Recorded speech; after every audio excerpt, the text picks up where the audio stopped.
Everyone dynamics में आपके पास 5th chapter चल रहा था। इसमें हमारी 2 एक्सरसाइज हो चुकी हैं न्यूटन लॉ ऑफ मोशन में। आज हम 3rd एक्सरसाइज के आर्टिकल्स करते हैं। Motion of 2 bodies connected by string, कि 2 बॉडीज का मोशन क्या होगा अगर वो एक सेम स्ट्रिंग से ही कनेक्ट है। तो देखिए, इससे पहले हम इसमें कुछ यूज हो रहा है उसका पढ़ लेते हैं। The tension in A light inextensible string. Tension जो वर्ड है आप उससे पहले से फैमिलियर हो। टेंशन मतलब force, thrust, okay. And light हल्का, इन एक्सटेंसिबल स्ट्रिंग, तो हम यहाँ पे पढ़ेंगे इन एक्सटेंसिबल जो स्ट्रिंग है उसका मतलब क्या है, ठीक है। तो string the length of any portion of which remain constant is called the in extensible string और इनलास्टिक स्ट्रिंग।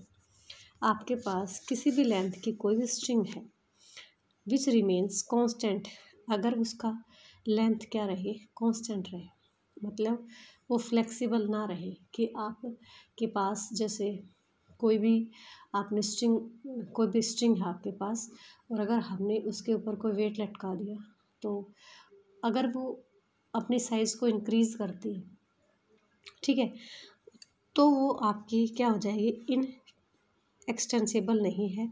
वो उसमें जो बढ़ोतरी होगी उसके साइज़ में, आपने इससे पहले वाले एक्सरसाइज में पढ़ा, चैप्टर में पढ़ा कि अगर आपकी जो रस्सी की जो लेंथ है, मान लीजिए आपके पास आपकी स्ट्रिंग की जो लेंथ है ये है, ठीक है, और हमने इसके ऊपर mkg वेट लटका दिया, तो वेट kg लटका दिया तो नॉर्मली ये मेरा स्ट्रिंग की एक्चुअल लेंथ थी, और जैसे ही मैंने वेट लटकाया तो ये जो है यहाँ तक आ गई ए बी, तो ए बी जो है वो मेरी क्या है, एक्सटेंशन है।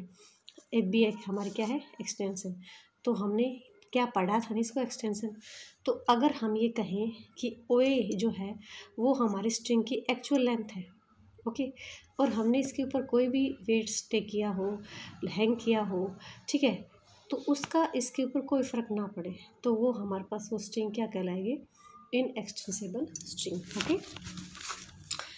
If further its weight can be neglected in comparise of other forces, अगर इसका जो फोर्स का इसका जो वेट है वो नेगलेबल हो, ठीक है, नेगलेबल हो कि कोई फ़र्क ही ना डाले, तो then it is called light inextensible string. तो इन एक्सटेंसिबल स्ट्रिंग का मतलब समझ में आ गया कि आप उसके ऊपर कोई भी वेट लटकाओ लेकिन उसकी जो लेंथ है उसमें कोई चेंजमेंट ना हो, वो एज इट इज़ रहे, ठीक है, और लाइट में मतलब उसके पास वेट ना हो अपना। The tension in the string remain the same through out its length when it is straight और पासिस ओवर ए स्मूथ और फ्रिक्शन लेस पुली या पैग, कि अगर मतलब टेंशन पे कोई फ़र्क नहीं पड़े, कि टेंशन मतलब उसके ऊपर फोर्स, ठीक है, रिमेन अनचेंज मतलब दोनों तरफ से क्या रहे, सेम, या तो वो अगर लेंथ वो किसी स्ट्रेट लाइन में वो करे या फिर किसी पुली से, जैसे ये कि हमारे पास ये स्ट्रिंग है और हम इसको स्मूथ पुली से पास करा रहे हैं, तो कह रहे इसके ऊपर टेंशन जो है वो इधर की भी और इधर की भी जो टेंशन है, मतलब दोनों तरफ के जो पार्ट है उनके ऊपर जो फोर्स लग रहा है उस पर कोई फ़र्क ना पड़े, ठीक है। ये हमारे पास स्मूथ पुली है, मतलब जिस पे फ्रिक्शन नहीं लगता हो, ठीक है, फ्रिक्शन लेस है, जिसके ऊपर घर्षण ना लगता हो, ओके, तो वो आपके पास टेंशन होगी ऐसा। But when 2 strings are tied together, लेकिन जब 2 स्ट्रिंग एक साथ टाइड कर दिया जाए तो tension in the 2 strings are will be different, तो टेंशन जो है वो इस केस में दोनों की क्या रहेगी, आपसे डिफरेंट रहेगी, ठीक है। चलिए गाइस, हमारे पास एक आर्टिकल है, हम आर्टिकल कर लेते हैं फर्स्ट। तो आपको लाइट इन एक्सटेंसिबल स्ट्रिंग की डेफिनेशन समझ में आ गई होगी। 2 masses m1 and m2, m1 greater है m2 से, are suspended by a light inextensible string, ठीक है। तो आपके पास 2 मास दे रखे हैं और लाइट इन एक्सटेंसिबल स्ट्रिंग का मतलब समझ में आ गया, ठीक है। m1 आपका ग्रेटर है किससे, m2 से, सस्पेंड किया, उसको लटका रखा है, आपकी लाइट इन एक्सटेंसिबल है और फ्लेक्सिबल स्ट्रिंग है which passes over smooth fixed and light pulley, जो कि एक हमारी पुली के ऊपर से स्ट्रिंग जो है वो गुजर रही है, ठीक है। ओके, टू फाइंड, आपको फाइंड आउट करना है कि motion of the system, the tension in the string and the pressure on the पुली। तो स्ट्रिंग के ऊपर जो टेंशन है वो और पुली के ऊपर जो प्रेशर लगा है वो आपको दोनों फाइंड आउट करना है, ठीक है। तो इसमें क्या गिवन है, आपके पास दो मास है M1 और M2, जो कि एक लाइट इन एक्सटेंसिबल स्ट्रिंग का मतलब भी आपको पता है, फ्लेक्सिबल स्ट्रिंग का मतलब भी पता है, स्मूथ फिक्स पुली का मतलब भी पता है, ठीक है। M1 आपका वेट M2 से बड़ा है और वो स्मूथ पुली के ऊपर से मूव कर रहा है, ठीक है। तो हमें सिस्टम का जो टेंशन ऑफ स्ट्रिंग जो लगा है वो फाइंड आउट करना है, और पैक के ऊपर या पुली के ऊपर जो प्रेशर लगा है वो फाइंड आउट करना है। तो हमने देखिए L B the length of whole string ले ली ऑन द बोथ साइड, मतलब चाहे तो इधर की या इधर की जो कंप्लीट जो लेंथ है आपके पुली की वो हमारे पास कितनी है, एल ले लिया, ओके। एंड हमने मान लिया इसको एक्स और वाई में कि पुली के दोनों तरफ जो पोर्शंस लटके हुए हैं आपके स्ट्रिंग का, तो एक तरफ हमने उसको एक्स के कंसिडर कर लिया, एक तरफ का क्या कर लिया, वाई कंसिडर कर लिया, ठीक है। तो आपका टोटल जो लेंथ है वो किसके, X plus Y is equal to क्या होगा, एल के बराबर हो गया, ठीक है। अब देखिए हमने क्या कर दिया, डिफ्रेंशिएट किया विद रिस्पेक्ट टू टी, तो ये आपके पास कांस्टेंट है, तो डी एक्स अपॉन में डी टी प्लस में D Y by D T, तो ये देखिए D X upon D T और माइनस में D Y by D T, ये दोनों क्या है, वेलोसिटीज है। अगर हमने इसको सेकंड डेरिवेट किया तो डी स्क्वायर एक्स अपॉन में डी टी स्क्वायर माइनस में डी स्क्वायर वाई अपॉन में डी टी स्क्वायर। तो गाइस इक्वेशन नंबर आपकी ये फर्स्ट है, सेकंड है और ये आपकी फर्स्ट मान लिया। तो देखिए हमें पता है कि डी एक्स और बाई डी टी और D Y by D T आज आपके क्या है, वेलोसिटीज को शो कर रही है। डी स्क्वायर एक्स अपॉन में डी टी स्क्वायर और D square Y upon D T square are the accelerations of the mass for किसके लिए, M1 और M2 दोनों के लिए।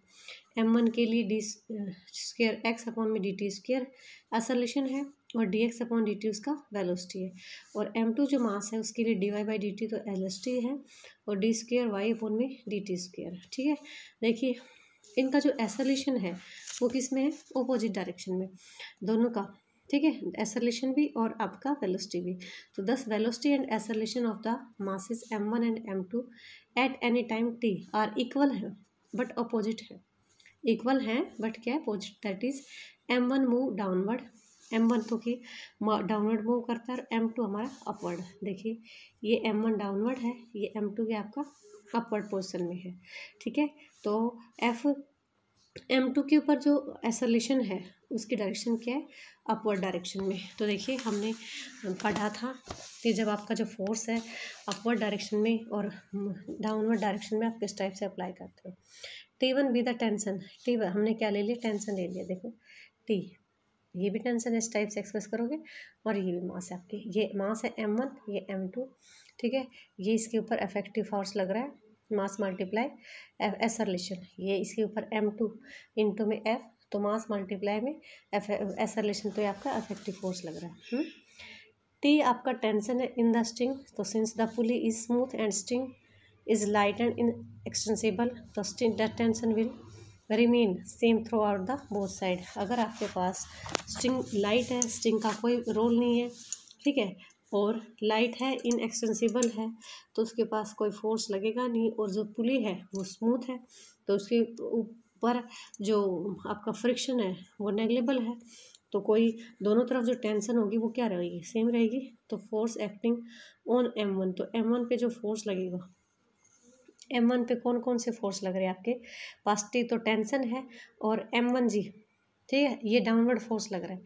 तो देखो M1 का जो है वो क्या है, डाउनवर्ड फोर्स लग रहा है, ठीक है। तो हमने इक्वेशन ऑफ मोशन पढ़ी थी डाउनवर्ड पोजीशन की और अपवर्ड की, तो downward equation of motion for हमने M1 के लिए निकाला डाउनवर्ड, क्योंकि M1 जो है वो हमारा डाउनवर्ड डायरेक्शन में है ना, तो M1 डाउनवर्ड डायरेक्शन में है, M multiply F equals to MG minus में टेंशन पड़ा था ना, तो M1 आपका मास है, F आपका एक्सेलरेशन है और M आपका जो क्या था, mg लिखते हैं ना, तो mg लेते हो तो M1G माइनस में फोर्स आपका, ठीक है, जो भी टेंशन लग रही है या फोर्स अप्लाई हो रहा है उसको लेते हो। तो क्वेश्चन नंबर 3 अब देखिए M2 जो है उसके ऊपर आपके पास क्या लग पा, अपवर्ड डायरेक्शन में, तो अपवर्ड डायरेक्शन में लग रहा है, तो M2 इंटू में F equals to T minus में M2G, ठीक है। तो इक्वेशन नंबर आपके पास 4 हो गया, दोनों को हमने क्या किया, ऐड किया, ऐड करने के बाद देखिए यहाँ से हमारे पास एफ़ की वैल्यू आ गई, एफ़ इज इक्वल टू ये निकाल लिया। तो अब आपको चाहिए था क्या, वो क्या था, प्रेशर निकालना है, पुली के ऊपर जो प्रेशर है वो निकालना है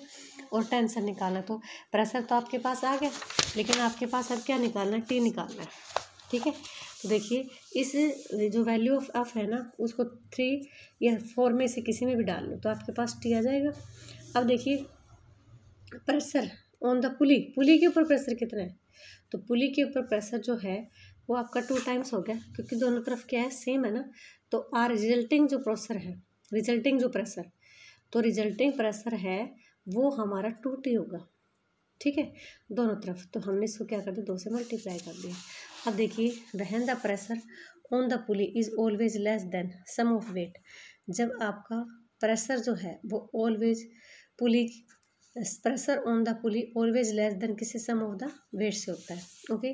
और आपकी करोली 2 जो है इसमें है tension in the string is equal, string के ऊपर जो टेंशन है वो ऑलवेज इक्वल होगी किसके बराबर, weight which is the harmonic motion में, हार्मोनिक मीन में बिटवीन द 2 वेट, ठीक है। तो ये आपका हार्मोनिक मीन निकालते हैं, ओके। और देखिए एक बार से क्विक रिवीजन दे देती हूँ आपको कि 2 वेट दे रखे हैं और उन 2 वेट को एक इन एक्सटेंसिबल और फ्लेक्सिबल, मतलब आपके पास फ्लेक्सिबल स्ट्रिंग के साथ अटैच कर रखे हैं। M1 वेट आपका ज़्यादा है तो आपको वहाँ पे क्या फाइंड आउट करना है कि हमारे जो टेंशन है वो स्ट्रिंग की क्या होगी और पुली के ऊपर जो प्रेशर है वो क्या होगा। तो देखिए अब आपको ये पता है कि अगर पुली आपकी स्मूथ है तो दोनों तरफ की जो टेंशन होगी वो आपके पास क्या होगा, सेम। तो देखो गाइस हमने कुछ भी नहीं किया, सबसे पहले हमने मान रखा था कि लेंथ जो है वो L है और हमने ले लिया पुली के दोनों तरफ जो वेट का लेंथ है वो XY है, तो X + Y हो गया आपका, ठीक है। इसको डिफ्रेंशिएट किया, फर्स्ट टाइम डिफ्रेंशिएट करोगे आपकी वेलोसिटी आएगी, सेकंड टाइम करोगे आपका एक्सेलरेशन आएगा, ठीक है। अब हमने क्या किया, हमने ऑब्जर्व किया यहाँ से कि दोनों M1 और M2 वेट की जो वेलोसिटी और एक्सेलरेशन है ना वो है तो सेम बट अपोजिट डायरेक्शन में है। तो अपोजिट डायरेक्शन में है, M1 जो है वो आपका क्या कर रहा है, वेट ज़्यादा है उसका, तो वेट ज़्यादा अगर है तो उसकी डाउनवर्ड डायरेक्शन में रहेगा, और M2 वो आपका लेस है तो अपवर्ड डायरेक्शन में होगा। तो सिर्फ हमने क्या किया कि दोनों तरफ कौन कौन से M1 पे और M2 पे कौन कौन से फोर्स अप्लाई हो रहे थे, अब वो डाउनवर्ड और अपवर्ड लगा था, तो हमने डाउनवर्ड और अपवर्ड की इक्वेशंस पढ़ी हैं तो सिर्फ हमने उन्हीं को फॉलो किया है, उन दोनों को ऐड किया, हमने वहाँ से क्या निकाला, F निकाला और हमें टेंशन निकालनी थी तो F की वैल्यू निकाल के हमने 3 और 4 में से देखी, किसी में भी आप डाल सकते हो, आपको T की वैल्यू मिल जाएगी। अब हमें निकालना था प्रेशर ऑन द पुली के ऊपर प्रेशर क्या है, तो पुली के ऊपर प्रेशर इधर भी है, ये भी तो 2 टाइम्स हो गया ना उसका रिजल्टिंग प्रेशर, तो उसका 2 टाइम्स कर देंगे तो ये आपके पास कंप्लीट हुआ, okay. Thank you, have a nice day.